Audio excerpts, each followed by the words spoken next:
You didn't just watch a royal health update. You watched a system reach its breaking point. A king and his heir standing side by side, finally admitting that the woman who holds the emotional center of this monarchy has been far sicker for far longer than anyone in power wanted to say out loud. This wasn't just about cancer.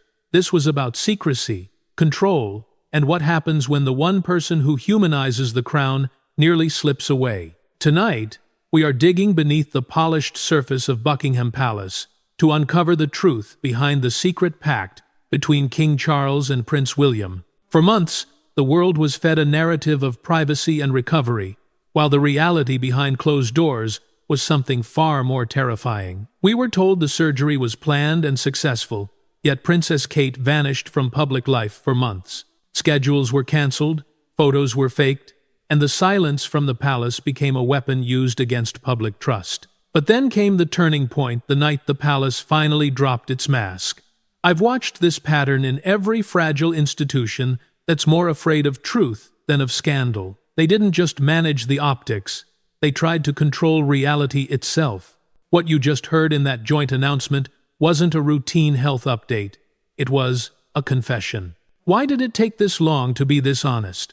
What did King Charles see at Kate's bedside that terrified him more than bad headlines? If a king has to overrule his entire court just to tell the truth, that is a structural problem. This wasn't transparency. It was truth dragged out at the last possible moment. The monarchy doesn't just manage feelings, it manages perception, and that is where the crisis truly began. You don't keep canceling a future king's schedule for nothing. You don't lose sight of a princess for months by accident. Silence in a family is one thing, but silence in a public institution is another entirely. Tonight, I'm going to walk you through what really happened in that silence. The leaks, the fights behind closed doors, and the moment King Charles said, "No more hiding."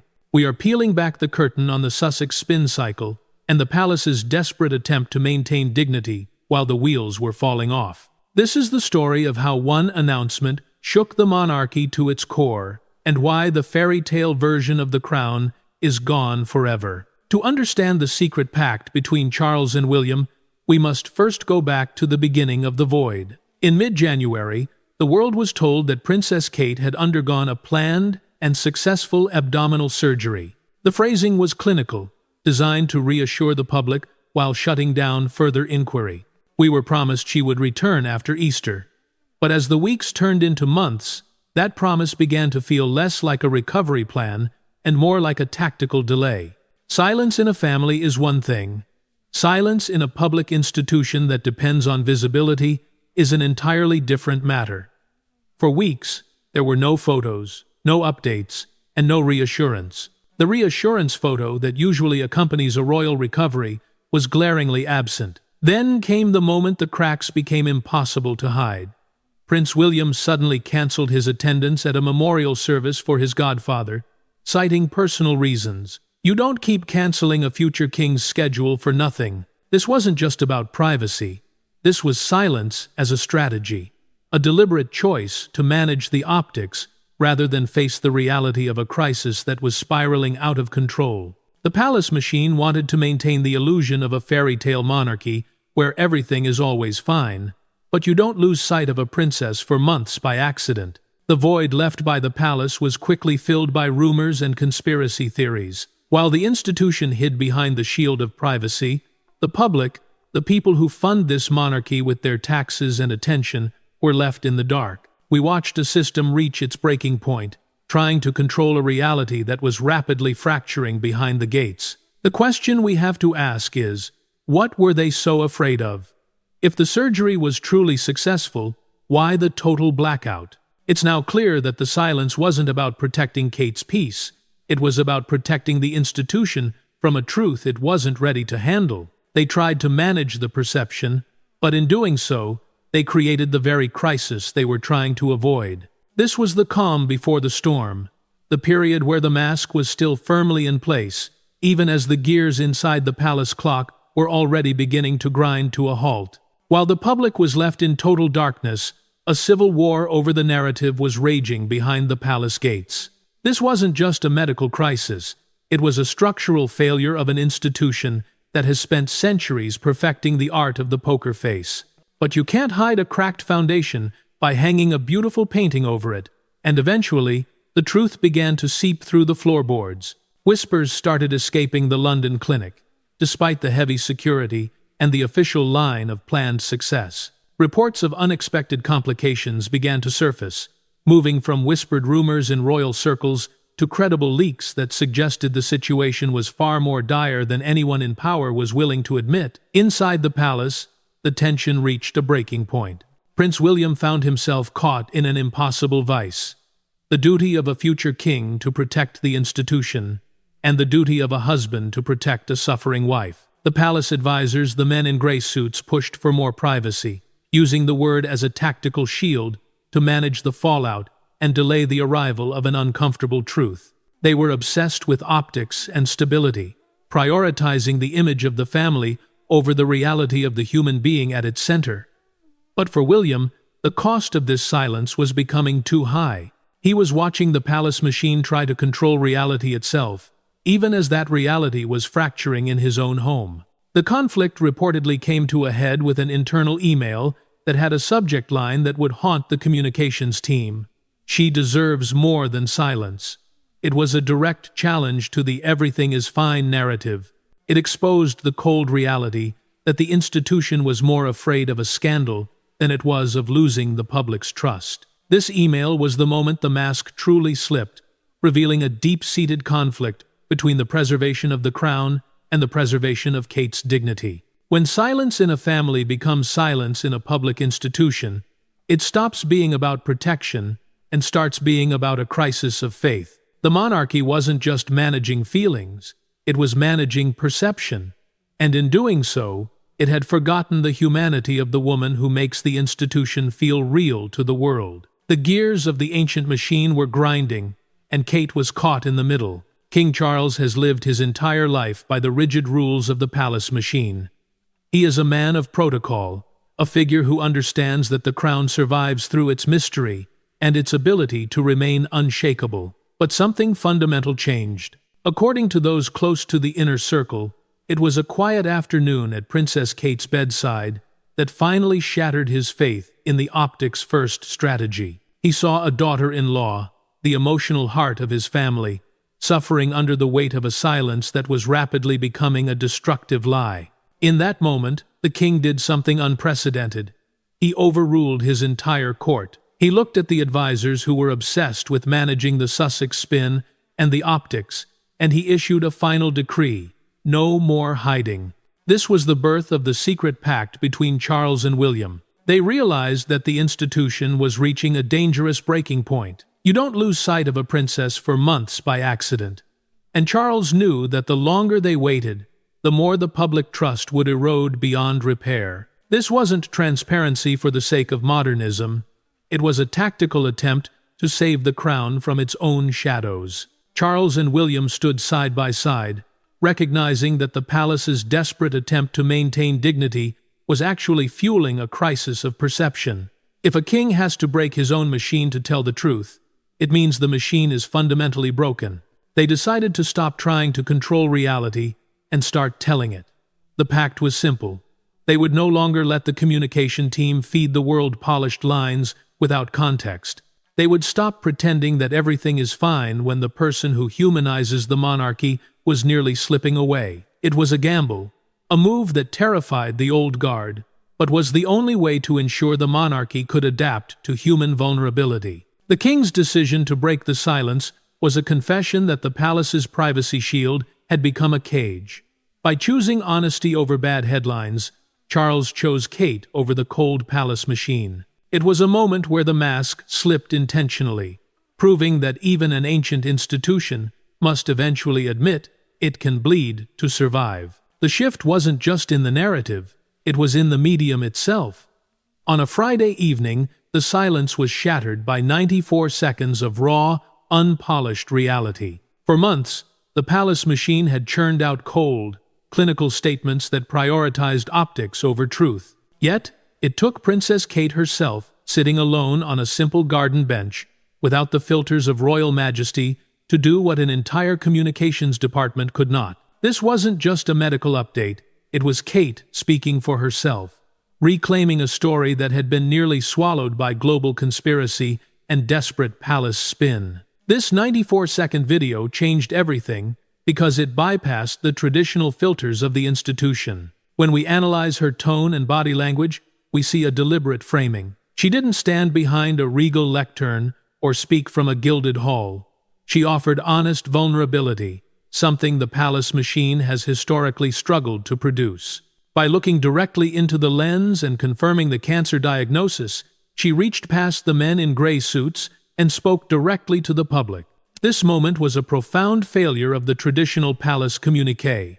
It proved that the old guard strategy of vague reassurance was no longer enough to sustain the crown's credibility. The contrast was stark and undeniable. While the institution had spent months trying to control the optics, even resorting to poorly edited photos that only fueled suspicion, Kate gave the public a moment of warm, fragile honesty. In that short time frame, she didn't just update her medical chart. She rewrote the monarchy's script for the 21st century. She shifted the narrative from a distant figurehead to a human mother facing a universal, terrifying struggle. Her request for privacy in that video was no longer a tactical shield for the institution. It was a human plea for space to survive. She bypassed the cold mechanics of the monarchy to connect with the audience's deepest insight and emotional pressure points, their own fears of mortality and their empathy for a family in crisis. This 94-second confession was the ultimate proof that when a public institution is more afraid of truth than scandal, it takes an individual's courage to break the cycle and save the system from itself. The announcement that Princess Kate's cancer was in remission was met with a collective sigh of relief from a public that had been starved of positive updates for months. However, for those who analyze the cold mechanics of power, this was not a simple happy ending. It was the beginning of a far more complex and fragile era for the British monarchy. We must be clinical in our assessment. Remission is not the same as a cure. In the world of institutional survival, remission is a term weighted with deep uncertainty, a temporary ceasefire in a medical struggle that has fundamentally altered the structural integrity of the crown. The palace machine, once so desperate to maintain an illusion of invincibility, has been forced to confront a reality it previously refused to acknowledge, that the emotional center of the monarchy is a mortal human being who can break. The relief of the remission news is inextricably tied to a new, lingering fear, the terrifying question of, what if it comes back, that now hangs over every royal decision and long-term strategy. The monarchy can no longer afford to treat the health of its senior members as optional background noise. It has become the central political factor in their test of survival. Behind the scenes, the secret pact between Charles and William has evolved into a full-scale contingency plan. They are now operating in a reality where the future Queen's presence is no longer a guaranteed constant, but a conditional one. This marks a radical departure from the never complain, never explain stoicism of the past. The institution is now drafting new protocols for step-away-to-survive scenarios, acknowledging that the demand for public duty must be balanced against the physical limits of a recovering body. This is the fragile future of the House of Windsor. The palace is trying to rebuild trust, but it is doing so on ground that has been permanently shifted by months of secrecy and faked optics. They have learned that honest vulnerability, while risky, is the only currency left that can buy back public faith. But as they navigate this remission, they know the mask can never be fully put back on. The image of the fairy tale monarchy has been replaced by the reality of a system that was finally forced to admit it can bleed. The gears of the ancient clock are still turning, but the internal mechanisms have been changed forever. You aren't just witnessing a medical crisis. You are observing a cold, calculated war for the control of truth. While Princess Kate was facing the most grueling challenges of her life behind closed doors, another machine across the Atlantic showed no signs of stopping. This is what analysts call the Sussex spin cycle. It is the moment where the contrast between the royal family's strategic silence and Montecito's aggressive media tactics became an undeniable divide. Throughout the months Kate vanished from the public eye, we saw a repetitive script. Every time Buckingham Palace maintained silence to protect Kate's recovery, headlines from California immediately filled the void. We heard whispers of reconciliation, tales of emotional phone calls, and rumors of a final shared Christmas. But look closer at the reality. Those stories never originated from the palace. They came directly from Meghan Markle's PR engine. This was the turning point in the secret pact between Charles and William. They realized that their silence was being weaponized against them. Meghan and Harry were attempting to insert themselves into Kate's health narrative, not through physical presence, but by manipulating public emotion. They tried to frame themselves as the snubbed victims, the ones reaching out for peace, only to be rejected by a cold, institutional wall. But William, as a husband and a future king, erected a shield at Sandringham that was impossible to penetrate. He understood that, in the modern media landscape, silence isn't just about privacy. It is a powerful message that says, "We are not playing your game." The pact between father and son was a firm decision to cut off every source of access the Sussexes had to Kate's actual condition. They isolated Harry and Meghan entirely from the real developments inside the London clinic. Why was this move so critical? Because when the Sussex machine had no factual information to work with, its artificiality became glaringly obvious. Headlines about the pain of rejection lost their sting when the world saw that Kate was fighting for her life, not participating in a PR war for attention. The palace used silence to expose the contrast. On one side, quiet endurance and dignity. On the other, a desperate search for a spotlight fueled by someone else's tragedy. This was a silent but devastating counteroffensive. By refusing to respond or engage, William and Charles stripped the Sussex machine of its fuel. They turned Meghan's attempts at manipulation into white noise. The public began to ask, why, in a family's moment of greatest need, were those claiming compassion constantly leaking divisive stories? This isn't just a family feud. It is the collapse of an outdated PR strategy. When the mask of forced reconciliation fell away, we saw a monarchy more united than ever to protect the woman who has become its soul. The palace learned that the best way to defeat a lie isn't to argue with it. It is to let the truth speak for itself when the time is right. The crisis surrounding Princess Kate's health didn't just test the monarchy. It revealed the new center of its power. We are no longer looking at the crown of Queen Elizabeth II, defined by stoic mystery and the mantra of never complain, never explain. We are witnessing the rise of Prince William, a man who has spent the last year transforming from a traditional heir into a ruthless pragmatist. This is the moment where the secret pact with King Charles truly takes hold. William is no longer just following the script, he is writing it. To understand the new power, you have to look at what William did when the palace machine failed his wife. For decades, the men in gray suits, the unelected advisors who run the institution, prioritized the survival of the crown over the individuals wearing it.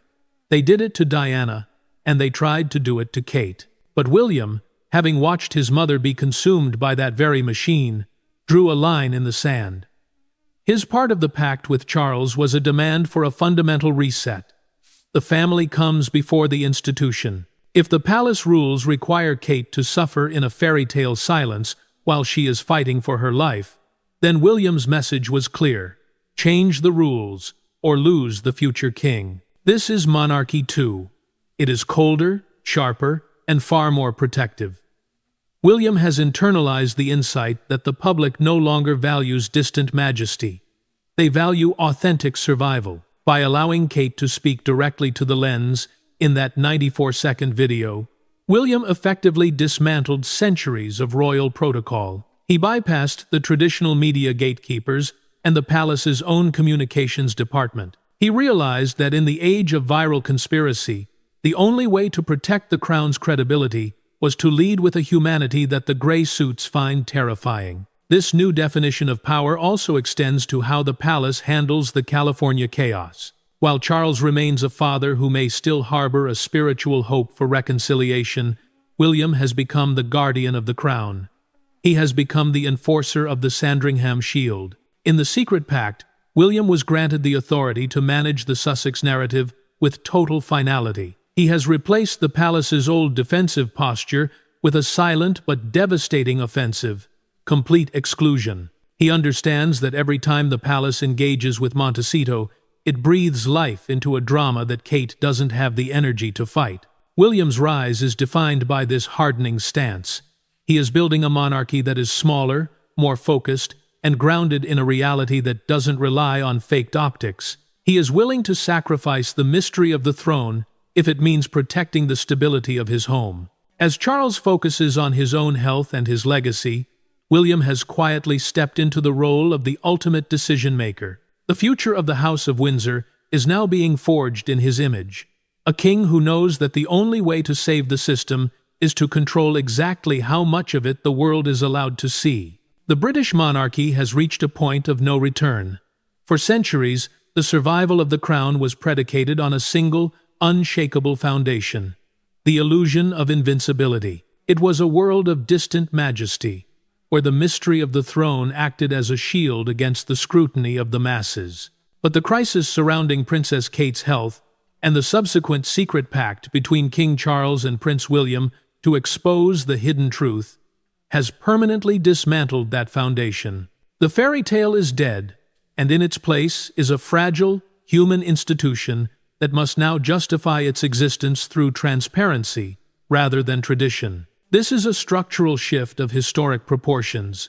The secret pact wasn't just a decision to share a medical update, it was a total surrender of the never-explained doctrine.